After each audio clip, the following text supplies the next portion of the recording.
Assalamualaikum teman-teman. Alhamdulillah kita berjumpa lagi bersama saya Widya. Kali ini kita akan sharing tentang Indonesia Land of Harmony seri kedua.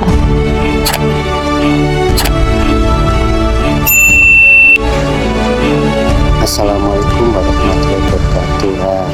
Ini kalau sambil mengarit ini karena suketnya banyak sekali di jagung. Ini jagung berbiosaka, rumputnya banyak tapi jagungnya tidak ada masalah, tetap gemuk. Nah, bonusnya bisa ngarit ini. Nah, ini suketnya banyak sekali, sambil ngarit jagungnya tidak ada masalah, ekosistem terjaga, siklus berjalan gitu loh. Oke, assalamualaikum warahmatullahi wabarakatuh. Sekilas tentang Land of Harmony seri 1. Sinar matahari di khatulistiwa matahari bersinar sepanjang tahun, sehingga semua tanaman bisa berfotosintesis sepanjang tahun juga. Berbeda dengan luar khatulistiwa, ada musim panas, musim salju, musim semi, musim gugur.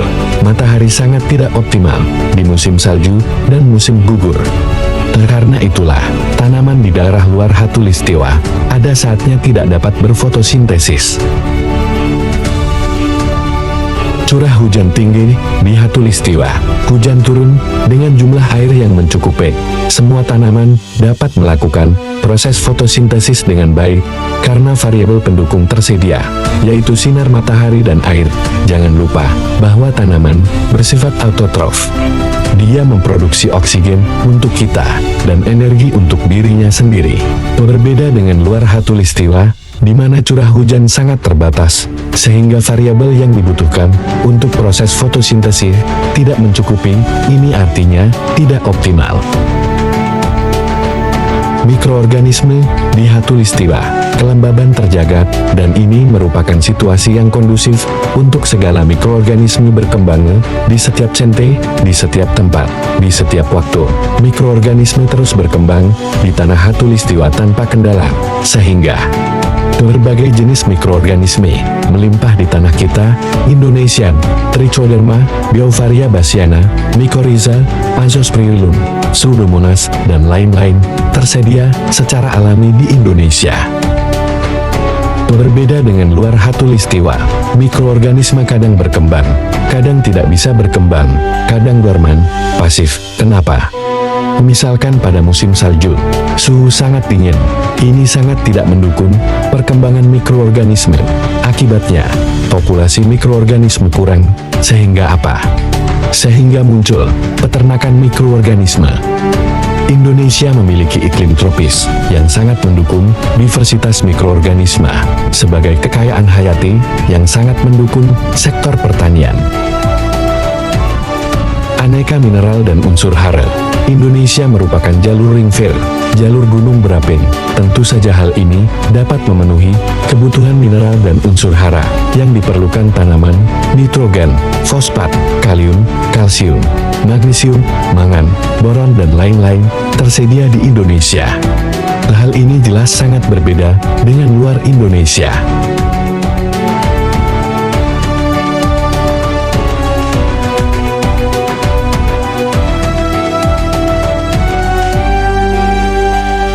Penelitian menyatakan bahwa memakai pupuk anorganik dalam jumlah berlebihan dapat mengurangi kesuburan tanah. Mengingat bahwa tanaman hanya membutuhkan pupuk dalam jumlah sedikit, maka menggunakan pupuk dalam jumlah banyak bukanlah keputusan terbaik. Idealnya, kita lebih berfokus pada perbaikan kesuburan tanah untuk terus bertumbuh dan mampu memproduksi makanan sehat, bergizi tinggi dan berkualitas baik untuk generasi penerus bangsa yang sehat lahir dan batin.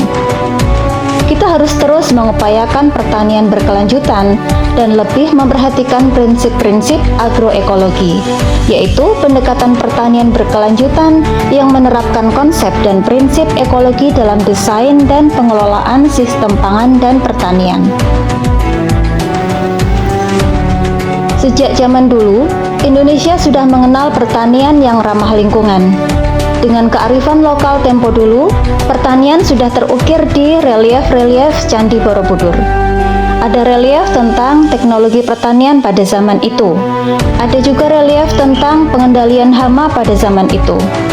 Nah, itu adalah sebagian dari literasi pertanian Indonesia yang mungkin sudah kita lupakan. Literasi kuno yang menyimpan banyak pelajaran tentang pertanian Indonesia pada masa emasnya. Pada masa Indonesia berjaya dengan pertanian yang dikagumi oleh negara-negara lain, dengan tanahnya yang subur dan bentang alamnya yang istimewa.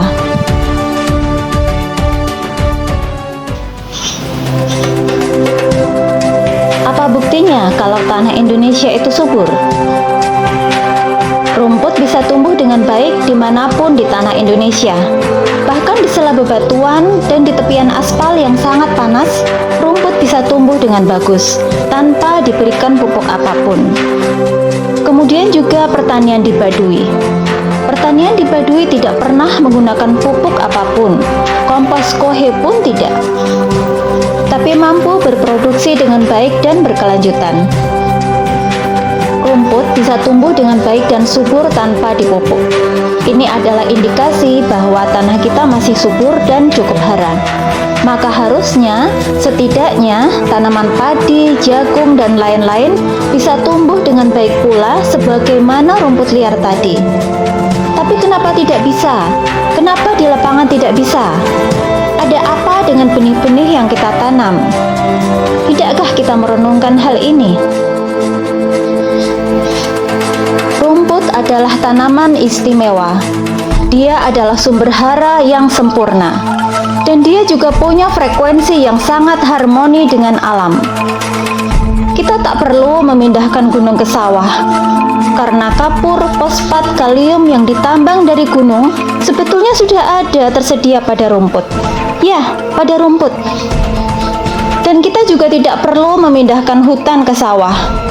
Semua hara dan mikroorganisme di hutan sudah terwakili oleh rumput dan ekologi kecil yang ada di sekitarnya.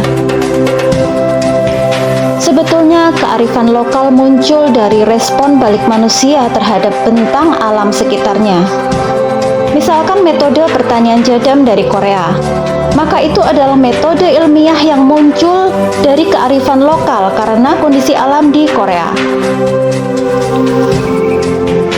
Contoh lagi kitab pertanian Al-Filaha karya Ibnu Al-Awam, seorang petani dan ahli botani dari Andalusia.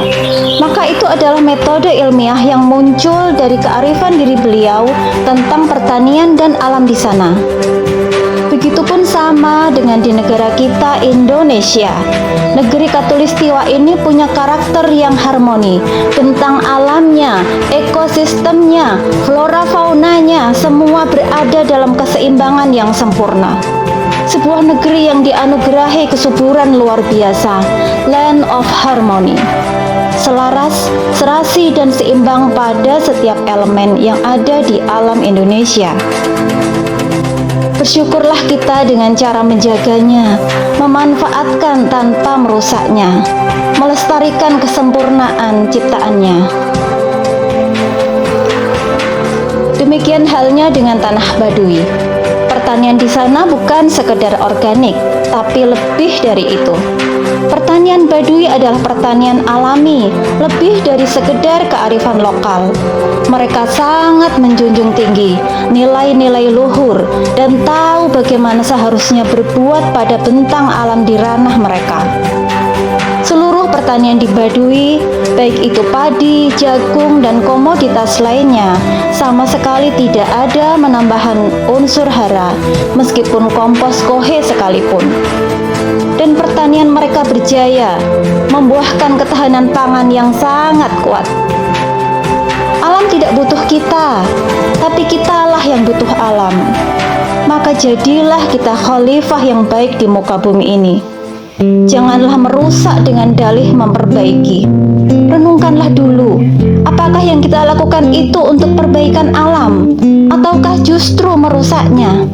Hayolah, jangan menghancurkan diri kita sendiri.